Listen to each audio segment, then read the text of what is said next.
नमस्कार, जय हिंद, जय भारत। भारतीय अवाम ताकत दल अपने भारतीय भाई बहनों अर्थात अपने देश भारत की जनता अर्थात अपनी भारतीय अवाम से भारतीयता आधारित आपसी श्रद्धा, भारतीयता आधारित आपसी स्नेह, भारतीयता आधारित आपसी प्रेम, भारतीयता आधारित आपसी अखलाक मोहब्बत, भारतीयता आधारित आपसी सहयोग, भारतीयता आधारित आपसी सम्मान, भारतीयता आधारित आपसी एकता, भारतीयता आधारित आपसी भाईचारा तथा भारतीयता आधारित आपसी सद्भाव को समझने व उसे आत्मसात करके वैसा ही आचरण एवं व्यवहार करने हेतु और इसके पूरे देश में प्रचार प्रसार करने हेतु और इसकी अहमियत और महत्व को प्रत्येक देशवासी को समझाकर उसे अपनाते हुए वैसा ही आचरण एवं व्यवहार करने हेतु और प्रत्येक देशवासी को अपना ही भारतीय भाई बहन मानकर समझकर अपनाकर उनके साथ वैसा ही और उसी अनुसार आचरण एवं व्यवहार करने हेतु सतत सदैव और हमेशा अदब के साथ आदर के साथ अर्ज करता है, विनती करता है। अब ये परिचर्चा शुरू करने के पहले एक छोटी सी बात हम अपने आदरणीय भारतीय भाई बहनों से साझा करना चाहते हैं। किसी ने भारतीय अवाम ताकत दल के पदाधिकारी से ये कहा कि जो यूट्यूब वाले सर हैं वो वेशभूषा से नेता नहीं लगते हैं और उनको नेता की तरह जो है उनकी पोशाक होनी चाहिए। देखिए, ये प्रकरण पहले भी आया था और जब मैं यानी राष्ट्रभक्ति और भारतीय एकता के विषय पर एक मजमे को संबोधित कर रहा था तो वहाँ भी यही बात आई थी कि आप नेता नहीं लगते हैं। हमारा ये मानना है कि वेशभूषा जो है वो साधारण होनी चाहिए।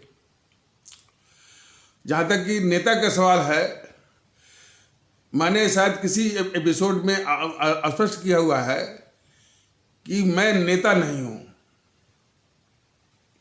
मैं नेता नहीं हूँ, मैं इस देश का नागरिक हूँ और एक अपने देश की भलाई के लिए, आवाम की भलाई के लिए, देश की सुरक्षा और सम्मान के लिए, उसकी प्रतिष्ठा की रक्षा के लिए और ये हमारा भारतवर्ष पूरे विश्व में जो है सिरमौर के रूप में स्थापित हो और हमारे प्रत्येक देशवासियों के, भारतवासियों के चेहरे पर एक मुस्कान हो और पूरा जो है एक भारतीय की तरह और भारतीय भाईचारे के वातावरण में एक दूसरे के प्रति जो है हमदर्द हों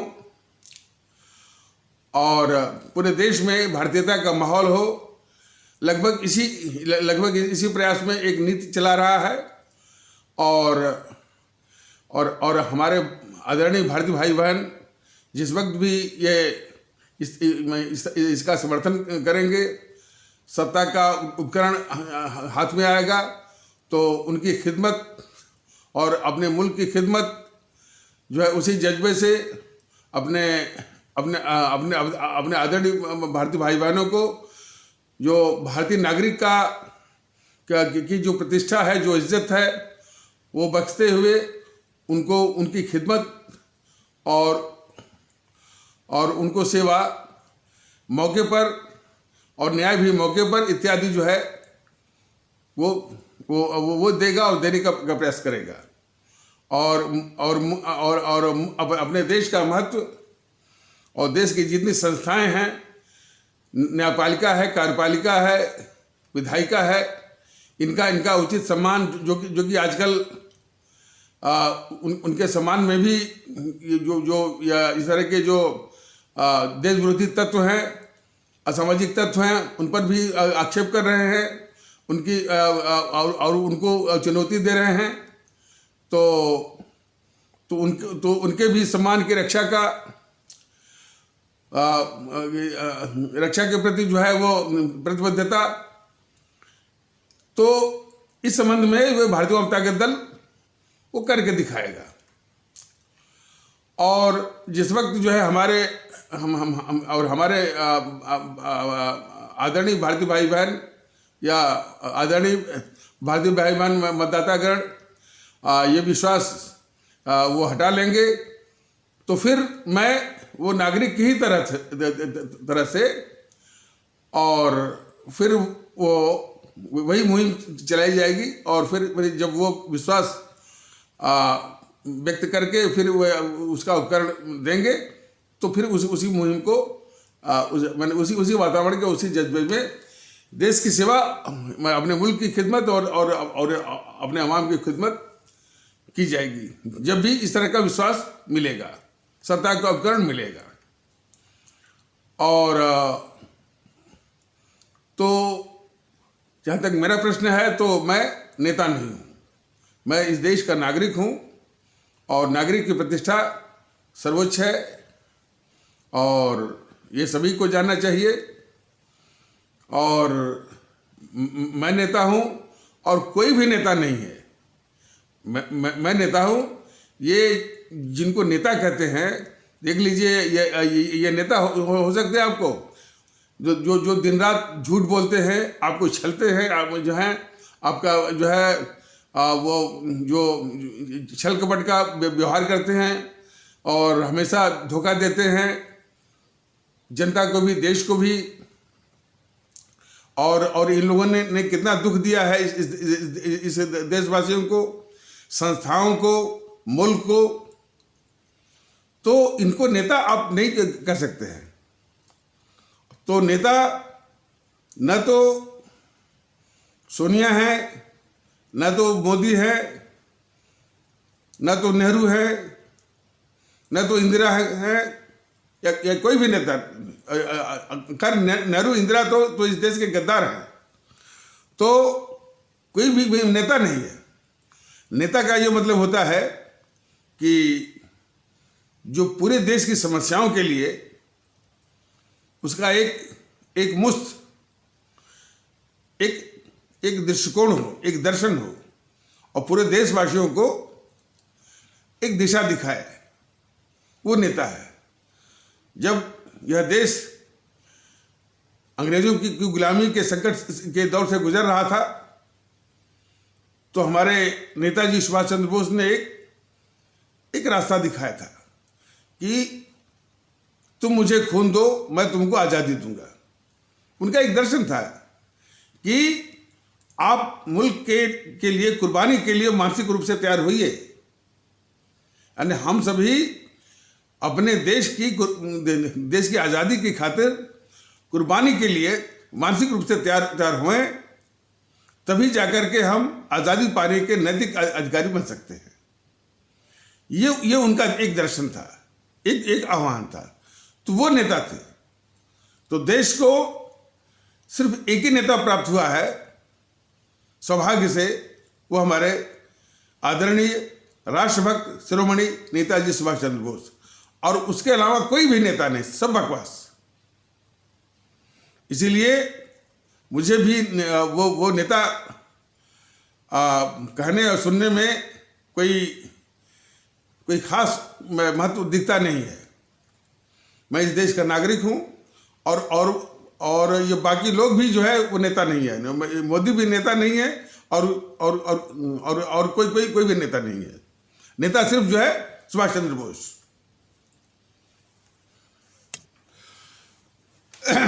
आ जाइए, जो टिप्पणी की गई थी कि आपका पहनावा, पोशाक नेताओं की तरह नहीं लगता है, तो ये तो सर्वविदित है कि इस सफ़ेद कुर्ता धोती और टोपी ने इस देश को कितना छला है, कितना दुख दिया है, अपनी आवाम के साथ कितना धोखा किया है और मुल्क को किस गर्त में ले गया है और भारतीय समाज को कितना बांट कर के जो है वो लहू लुहान किया हुआ है। तो इस टोपी और कुर्ता धोती से तो, सफ़ेद कुर्ता धोती से तो तौबा ही करना ठीक रहेगा। और जहाँ तक कि मेरा प्रश्न है और मेरे विश्वास का तो साधारण नागरिक का जो पहनावा है, जो पोशाक है, वेशभूषा है, वही पर्याप्त है।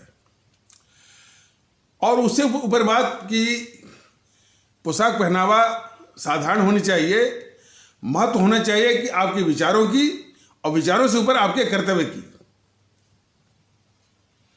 सादा जीवन, उच्च विचार एक हमारे भारतीय दर्शन की ताकत रही है, और भारतीय जनता दल का और मेरा भी उसमें पूर्ण विश्वास है। और मैं व्यक्तिगत रूप से उस पर दृढ़ प्रतिज्ञ हूँ कि वेशभूषा साधारण, हमारे विचार बिल्कुल अपने देश के प्रति, अपने देशवासियों के प्रति बिल्कुल साफ पाक हो, दृढ़ हो, और हमारा कर्तव्य जो है उससे भी साफ पाक और दृढ़ हो, और उनकी भलाई के लिए हो। हम जो है ये आडंबरी की सफ़ेद कुर्ता धोती टोपी या सूट बूट, इसमें वो यकीन नहीं करते हैं। वेशभूषा साधारण। तो आ जाइए जो किसान आंदोलन के संबंध में। ये भारतीय जनता दल ने जब से यह आंदोलन चला है तब से ये बराबर इस देश को चेता रहा है कि ये आंदोलन देश विरोधी ताकतों का, अराजक तत्वों का के कब्जे में है। इसलिए इसमें से जो हमारे मासूम, मजलूम, भोले भाले जो भारतीय भाई बहन, जो बूढ़ों के रूप में, माताओं और बहनों के रूप में, बच्चों के रूप में, और कुछ छोटे मोटे किसानों के रूप में फंसे हुए हैं, उनको अलग करके इस आंदोलन को कुचल करके जो सड़कें जो है रोकी गई हैं, ब्लॉक की गई हैं, आज लगभग पौने 2 महीने से उनको खाली कराने की आवश्यकता है, ताकि जो दिल्ली में रहने वाले हमारे भारतीय भाई बहन हैं, जो गरीब भारतीय भाई बहन हैं, जो मजदूर भारतीय भाई बहन हैं, जिस संकट में फंसे हैं, जिस दिक्कत में, जिस परेशानी में वो और उनका परिवार फंसा हुआ है, दिल्ली के आसपास के जितने हमारे छोटे छोटे किसान हैं जो कि अपनी सब्जी उगा करके दिल्ली की मंडियों में बेच करके अपनी जीविका चलाते थे, उनका जीवन उनका जीवन संकटापन्न हुआ है। तो उनके जीवन को उबारने के लिए इन सड़कों को तुरंत जो है वो खाली कराया जाए। ये बराबर जो है इस बात पर, इस मांग पर बराबर भारतीय आवाम ताकत दल अडिग है और दृढ़ है। और इसके विपरीत ये जो मोदी जी हैं प्रधानमंत्री और उनकी सरकार और बीजेपी वाले बिल्कुल इन अराजक तत्वों के सामने, देश विरोधी ताकतों के आगे बराबर जो है वो घुटने टेक रहे हैं।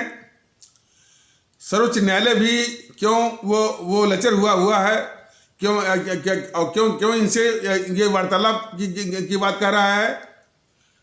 और भारतीय जनता दल सर्वोच्च न्यायालय सहित जो है जितनी भी संस्थाएं हैं, सरकार है, संसद है और है, यानी उनकी प्रतिष्ठा के प्रति बहुत ही चिंतित है, क्योंकि ये अराजक तत्व, ये देश विरोधी और अराजक तत्व जो है किस तरह का बयान दे रहे हैं वहाँ पर, मैंने वो आंदोलन के मध्य में और सोशल मीडिया पर,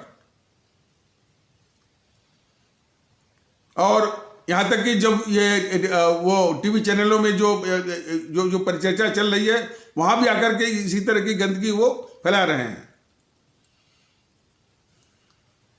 वो इस तरह से कर रहे हैं कि ये अच्छा, और उसका अपमान जो है वो अराजक तत्व और देश विरोधी ताकतें ही नहीं बल्कि ये राहुल भी कर रहा है।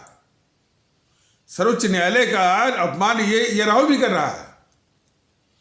ये देश को याद होना चाहिए कि इसी तरह से जब वो नित स्वार्थ नहीं सध रहा था, वो कपिल सिब्बल, इसका जीएनपीसी वाला गांधी नेहरू परिवार चांडाल चौकड़ी काकस का जो कपिल सिब्बल जो है, वो हमारे मुख्य न्यायाधीश के खिलाफ वो जब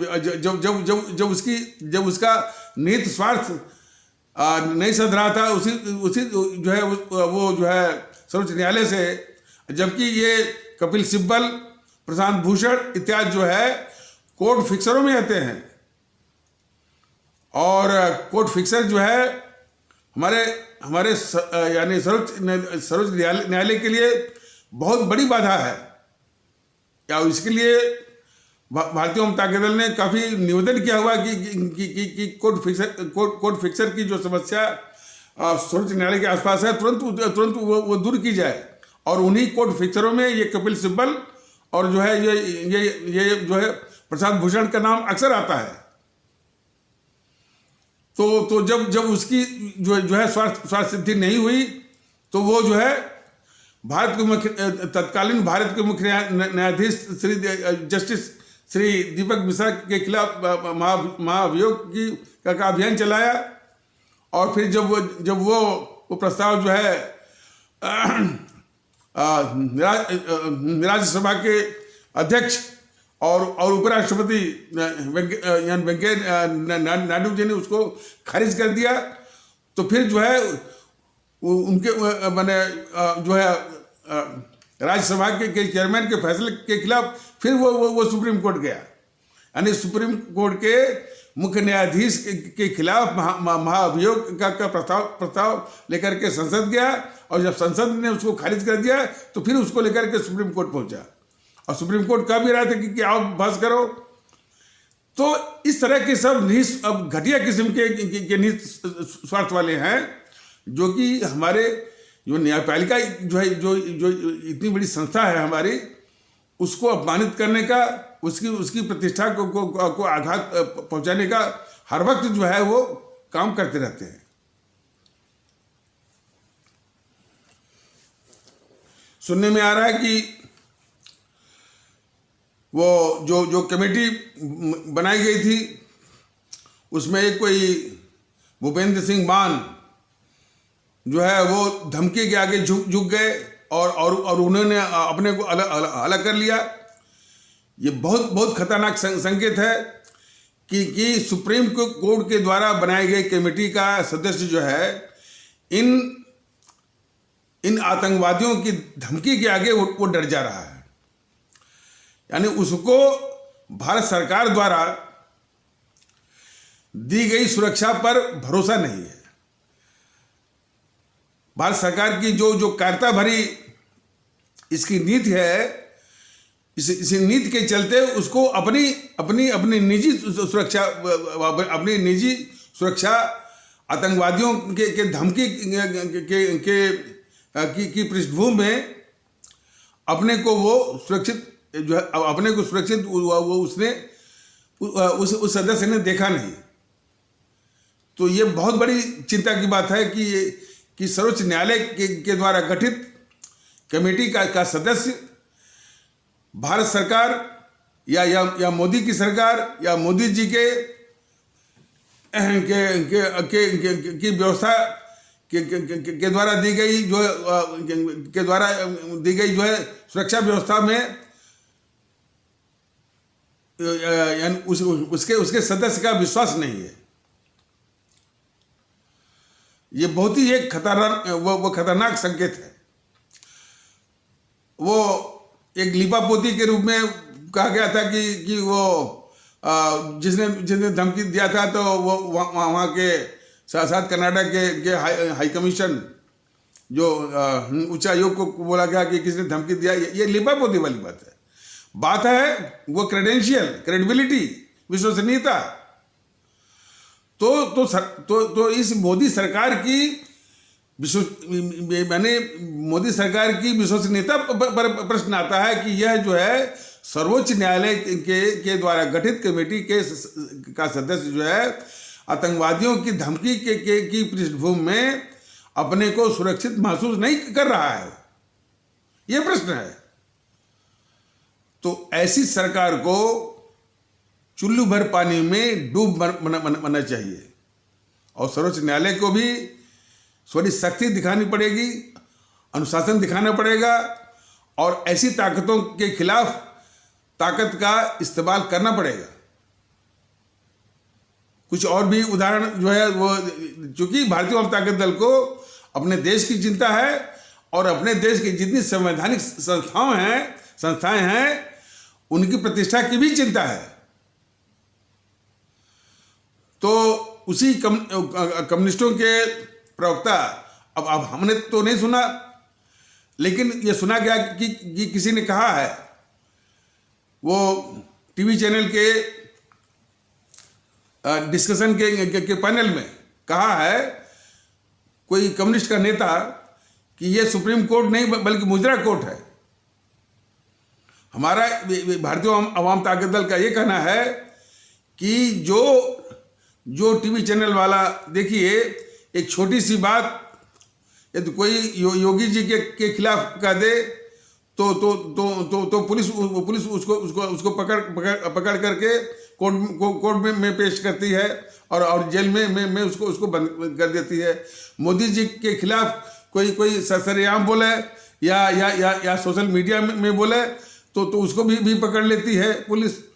हमारे सर्वोच्च न्यायालय के खिलाफ इतनी अपमानजनक बात वो जो है खुलेआम जो है टीवी डिस्कशन में वो कह रहा है कि मुजरा कोर्ट कर रहा है, तो सर्वोच्च न्यायालय को इसका संज्ञान लेना चाहिए।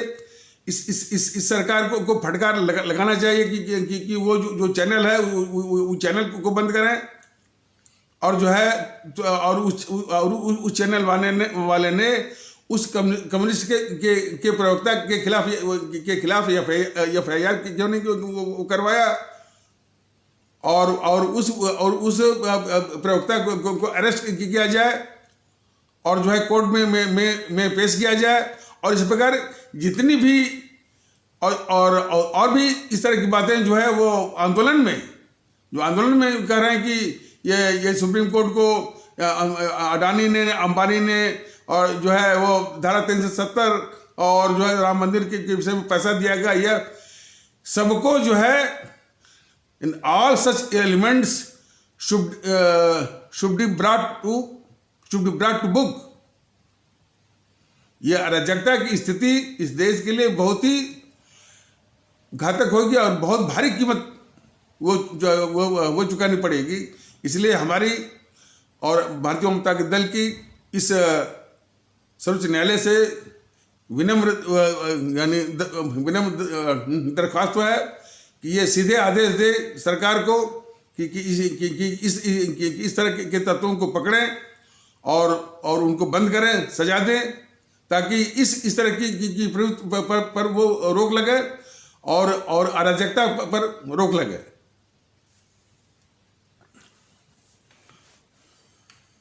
जहां तक कि किसान की बात है, इस सरकार ने एक कानून बनाया।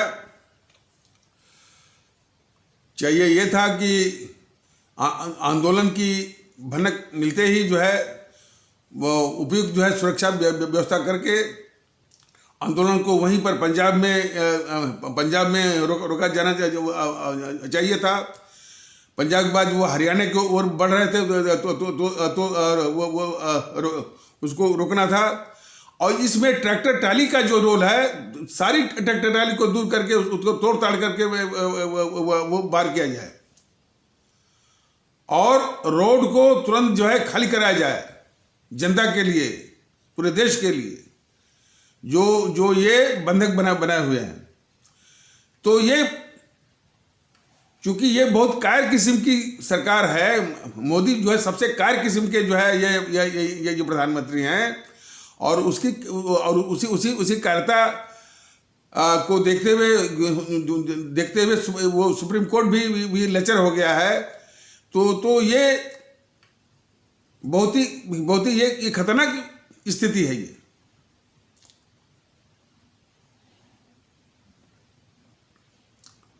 सीमाओं पर तो हमारी सेना दुश्मन की सेना से लड़ करके उसको भगा रही है। अंदर की जो ताकतें हैं वो हमारे दुश्मन चीन, हमारे दुश्मन पाकिस्तान से भी अधिक खतरनाक हैं। ये सब जेएनपीसी वाले, माने जेएनपीसी वाले गांधी नेहरू परिवार चांडार चौकड़ी काकस वाले और वाम दल वाले, उनके आगे ये घुटने टेक रहे हैं। और तमाम और देश और देशवासी जो है इस तरह की हिंसा, इस तरह का जो है वो तोड़फोड़ और इस तरह की अराजकता जो सीए से लेकर अब तक वो यह देश झेल रहा है। तो जरूरत इस बात की है कि कायरता को छोड़ करके और सख्ती के साथ सबसे पहले रोड जो है खाली कराई जाए। वार्ता होती रहेगी और वार्ता का तो कोई अंत ही नहीं है। और कानून में क्या खामी है, क्या खामी नहीं है, वो सरकार जो है वो समझाती रहे और किसान लोग समझते रहे। और वार्ता के कई चैनल होते हैं, सामने बात करिए। और वो सोशल मीडिया भी है और भी कई समूहों में उसके अन्य पर चर्चा करिए। हाँ, तब तक जो है कानून को जो है वो होल्ड में डाल दीजिए। ऐसी बात है कि कानून चलता रहा और ये वार्तालाप होती रहे। कानून को होल्ड करके विस्तृत वार्ता करते रहिए, लेकिन रोड को, सड़क को तुरंत जो है खाली कराई जाए। और इसमें यदि जितना भी यानी वो बल प्रयोग की आवश्यकता होती है, बल प्रयोग किया जाए। और इनकी हैंकड़ी, सबसे बड़ी बात है, इनकी हैंकड़ी को समाप्त किया जाए। जो आतंकवादियों की भाषा जो बोलते हैं, वो पहले दिन से बोल रहे हैं कि हमने इंदिरा को ठोक दिया। पुलिस को चाहिए था कि ऐसे को पकड़ करके और इतनी तुड़ाई करता उसकी कि दूसरे को जो है इस तरह के बोलने की जरूरत नहीं होती।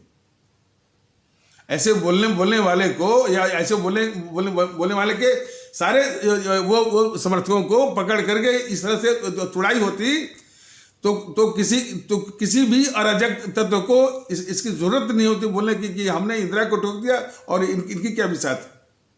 और तभी से ये वो हैकड़ी चल रही है इन अराजक वो तत्वों का, और वो भी रोड को ब्लॉक करके चारों ओर से। ये बहुत ही शर्मनाक स्थिति है कायर मोदी के लिए, और कायर जो है सरकार के लिए, कायर जो है वो बीजेपी के लिए। वार्ता जनता से की जाती है, वार्ता देशद्रोहियों से नहीं की वार्ता देशद्रोहियों से नहीं की जाती है मोदी जी। और यही निवेदन है हमारे आदरणीय सम्माननीय सर्वोच्च न्यायालय से। ये देश के नहीं हैं, ये देशद्रोही हैं। उनकी भाषा से जरा वो पर रखिए। तो जो हमारे देश की संस्थाओं का सम्मान न कर सके, उसको बराबर अपमानित करे, उसको चुनौती दे, वह इस देश का हो ही नहीं सकता। वो पक्का वो देशद्रोही है। तो देशद्रोहियों से मोदी जी बात नहीं की जाती है, देशद्रोहियों को कुचला जाता है। आप देशद्रोहियों के आगे घुटने टेक रहे हैं, और जो हमारे कमजोर भाई हैं, कमजोर मजदूर भाई हैं, कमजोर जो है हमारे दिल्ली के नागरिक हैं, और जिनको इन सबों ने बंधक बनाया हुआ है, आप जो है उन्हीं के हवाले छोड़ दिया आपने। तो हमारी विनती सर्वोच्च न्यायालय से भी है और इसे कैर सरकार से भी है कि थोड़ी सी आत्मा तो जगाओ। और दिल्ली वासियों के लिए दिल्ली के जो मजदूर भाई हैं, जो छोटे छोटे किसान हैं, जिनका जीवन जो है बिल्कुल वो संकट में फंसा हुआ है, उनकी तो सोचो। और वैसे भी रोड को ब्लॉक करना ये सबसे जो है यानी वो राष्ट्र विरोधी कार्य है। रोड ये आज वो रोड को ब्लॉक कर देंगे, कल को वो ट्रेन को ब्लॉक कर देंगे। अब खूब आप बनवाइए वो फ्रेट कॉरिडोर, हाईवे, एक्सप्रेसवे, सबको ये ब्लॉक कर देंगे। तो थोड़ी सी अकल आप लगाइए मोदी जी, अकल लगाइए आप। तो देश के दुश्मनों से बात नहीं की जाती है, देश के दुश्मनों को, देशद्रोहियों को कुचला जाता है। और चारों ओर से ये चैनल वाले क्यों बुलाते हैं? ये चैनल वाले जो है जेएनपीसी के प्रवक्ताओं को, वाम दलों के प्रवक्ताओं को क्यों बुलाते हैं चैनल वाले? और जो भी चैनल वाले बुलाएं तो मोदी जी ऐसे चैनलों को बंद करिए। अराजकता जो है, जो अराजकता का कैंसर जो है वो काफी दूर तक फैला हुआ है। और वही अराजकता, वही और इसी तरह का अपमान जो है ये कर रहा था राहुल कोर्ट के खिलाफ। तो आपके योगी के खिलाफ कोई बोल दे तो उसको तो पुलिस पकड़ लेती है, आपके खिलाफ कोई पकड़ लेती है। और सर्वोच्च न्यायालय का अपमान कर रहा है ये राहुल। अब आपने छोड़ दिया, पकड़िए इसको। और भारतीय जनता दल तो बराबर कर रहा है कि इन तीनों को पकड़ करके इनका सारे टेस्ट करा करके वो इटली भेजिए। देश को ये बचाना है तो ये करना पड़ेगा, वरना देश देख रहा है कि किस अराजकता में, किस अराजकता के दौर में आपने जो है इस देश को झोंक दिया है। और तभी से वो चल रहा है। और इनके जो सिपह सालार हैं वो सुनने में आया है, पता नहीं ये खबर सच्ची है या झूठी है, लेकिन सुनने में आया है कि कोई पुष्पेंद्र वो कुलश्रेष्ठ है, कह रहे हैं कि हम जो है वो 100 मोदी वो पैदा कर देंगे। अरे एक कार मोदी को तो झेल नहीं पा रहा है देश। और 100 कार्यों को की क्या आवश्यकता है भाई?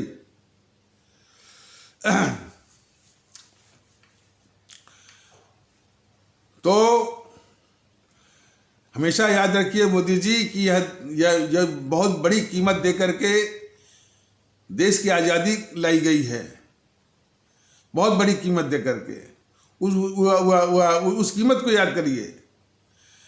जो अपने खून का बलिदान हमारे आदरणीय राष्ट्रभक्त शिरोमणि नेताजी सुभाष चंद्र बोस, हमारे शहीद आजम भगत सिंह, अमर शहीद चंद्रशेखर आज़ाद, अमर शहीद अशफाकुल्ला, अमर शहीद खुदीराम बोस, अमर शहीद सुब्रमण्यम भारती, अमर शहीद श्रीमती रानी लक्ष्मीबाई, अमर शहीद श्रीमती रानी गडलू, इन्होंने अपने प्राण की आहुति दे करके इस देश को आज़ादी लाई है। तो हमारी आज़ादी बड़ी कीमती है। और इस आज़ादी को इन देश विरोधी ताकतों का बंधक मत बनाइए मोदी जी, उनको याद करिए। अब तक तो आप जो है इन गद्दारों को पूछते रहे, नेहरू की पूजा करते रहे, इंदिरा की पूजा करते रहे और राजीव की पूजा करते रहे। अब आप देशद्रोहियों के आगे जो है घुटने टेक रहे हैं। और जरा भी आपको ख्याल नहीं कि आज़ादी जो है देश की आज़ादी जो है यानी कितनी कीमत चुका करके ये लाई गई है और कितनी कीमती है। तो उस कीमत का महत्व समझिए।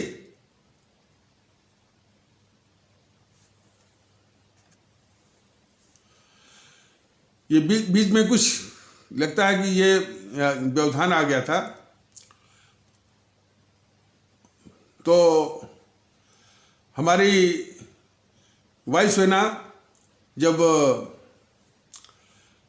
बालाकोट में स्ट्राइक करती है और बालाकोट में स्ट्राइक करके अपना शौर्य और पराक्रम दिखाती है, तो उस वायुसेना के शौर्य पराक्रम और मनोबल को गिराने के लिए जो सबूत मांगता है राहुल गांधी, इसको आप मोदी जी, इसको आप देश का गद्दार मानते हैं कि नहीं मानते? ये राहुल जो है अपने नेता के द्वारा हमारे सेनाध्यक्ष को सड़क का गुंडा कहलवाता है। इस पर भी आप इस राहुल को इस देश का गद्दार मानते कि नहीं मानते?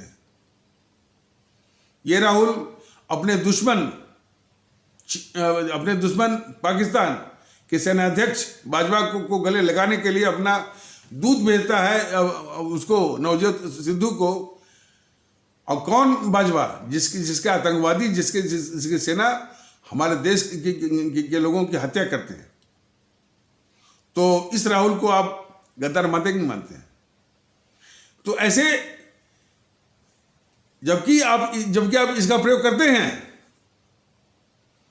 इन बातों का प्रयोग करते हैं वोट बटोरने के लिए, सत्ता हथियाने के लिए। आप जो है चुनावी अभियान में इन सारी बातों का जिक्र करते हैं, वोट बटोरने के लिए, सत्ता हथियाने के लिए। लेकिन इनमें जो गद्दार हैं उनको ठिकाने भी लगाने का भी आपका कर्तव्य बनता है कि नहीं बनता है? इसके प्रति कोई संवेदना आपकी दिखती नहीं है, कोई हाव भाव आपका दिखता नहीं है। यही आपकी गद्दारी है वो भारत के खिलाफ। और यही चीज भारतीय आवाम ताकत दल देश को बताना चाहता है कि इन देश विरोधियों के आगे घुटने टेकना, और यही नहीं, आपकी पूरी पार्टी और जितने भी प्रवक्ता हैं और YouTube पर जो आपके मैंने और सोशल मीडिया पर जितने आपकी सेना लगी हुई है, वो सिर्फ यही साबित कर रही है कि राहुल को गद्दार मत समझिए, राहुल को अकल का कच्चा समझिए, माने अधकतरे दिमाग का है, इसको शऊर नहीं है, इसको मैनर नहीं है, इसको पप्पू समझिए, लेकिन देश का गद्दार मत मानिए। ये साजिश आपकी है, ये आपकी जो है देश के खिलाफ जो सबसे बड़ी गद्दारी है। देख लीजिए, इतने अराजक तत्व जो है किसके खिलाफ नहीं बोल रहे हैं। जो है वो सर्वोच्च न तो इनको सर्वोच्च न्यायालय की प्रतिष्ठा की चिंता है, न तो संसद की प्रतिष्ठा की चिंता है। सरकार को तो ऐसे ही जो है वो धता बता देते हैं। रोड को जाम करके ट्राली वो ट्रैक्टर ला करके जो है दिल्ली वालों का जो है पूरा गलत वो दबाए हुए हैं, स्ट्रैंगुलेट किए हुए हैं, और आप कहते हैं कि इनसे वार्ता करो। तब तो कल को होगा कि जितने भी अपराधी होंगे वो अपराध भी करेंगे। आप कहेंगे कि इन अपराधियों से वार्ता करो, पुलिस को वो हटा दो। पुलिस किस लिए है? और जो है वो अर्धसैनिक बल जो है वो किस लिए है? इसी अराजकता के इलाज के लिए है।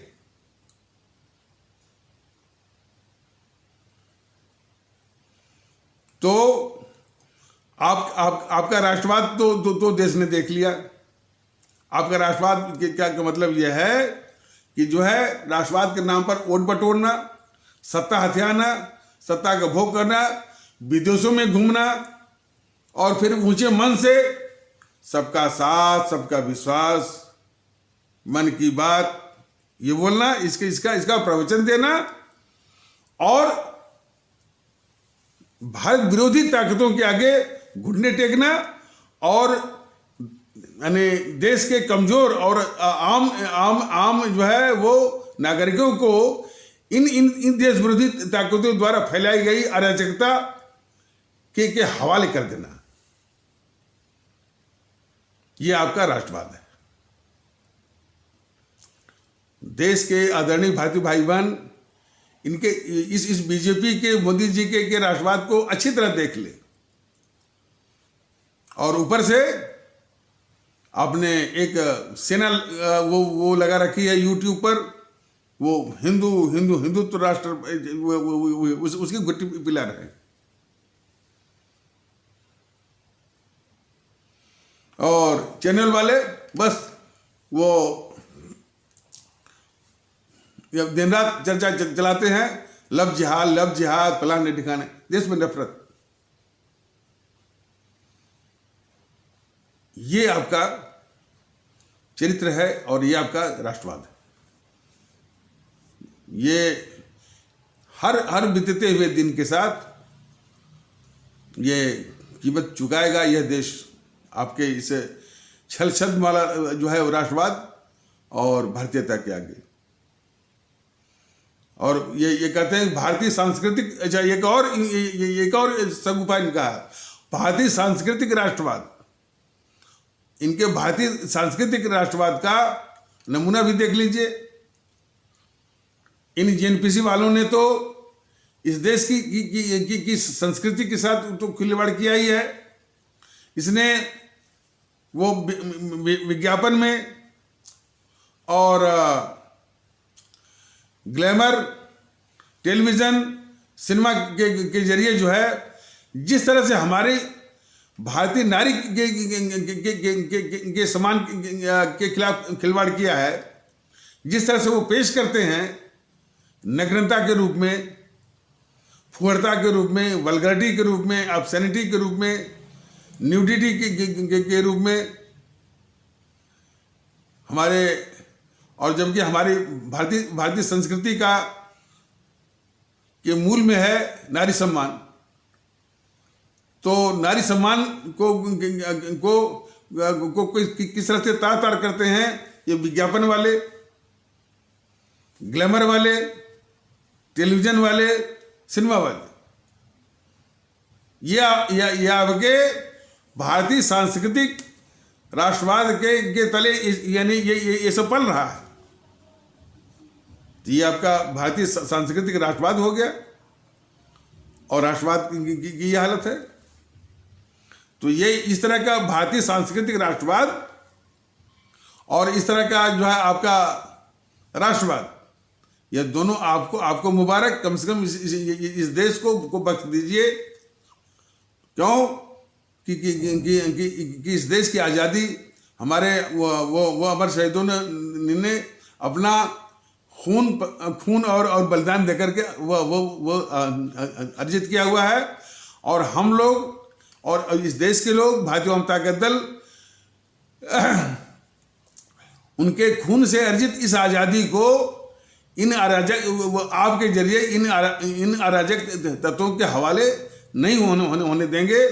यही बात भारतीय जनता दल अपने भारतीय भाई बहनों को जगा रहा है। और हमारे देश के लोग और इस वीडियो को अधिक से अधिक लोगों में इसको प्रसारित करें, इस संदेश को। और इस कायर बीजेपी की सरकार के विषय में जागरूक हूँ। जितना जल्दी हो सके ये मैंने देश को इस कायर बीजेपी का कार मोदी से देश को देश को निजात चाहिए। और ऐसी सरकार चाहिए जो कि आम नागरिक की इज्जत कर सके और इन देश विरोधी ताकतों को और अराजक तत्वों को इस तरह से कुचले कि उनकी हिम्मत न हो, उनकी हिम्मत भी आदत भी दोनों छूट जाए और देश से उनका नस्ल में नाबूद और उनका निशान मिट जाए। तो इस चीज को जो है हमारे आदरणीय भारतीय भाई बहन अच्छी तरह देखने और सर्वोच्च न्यायालय से भी ये विनम्र दरख्वास्त है कि वो भी सख्ती दिखाए इनके प्रति लचर, इनके प्रति जो है लचर, इस आंदोलन के प्रति लचर होने की जरा भी आवश्यकता नहीं है।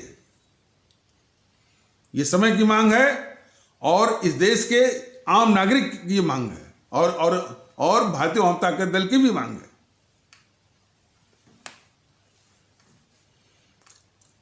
तो इन्हीं आवश्यक शब्दों के साथ इस आवश्यक परिचर्चा को यहीं पर विराम दिया जाता है। तब तक के लिए नमस्कार, जय हिंद, जय भारत।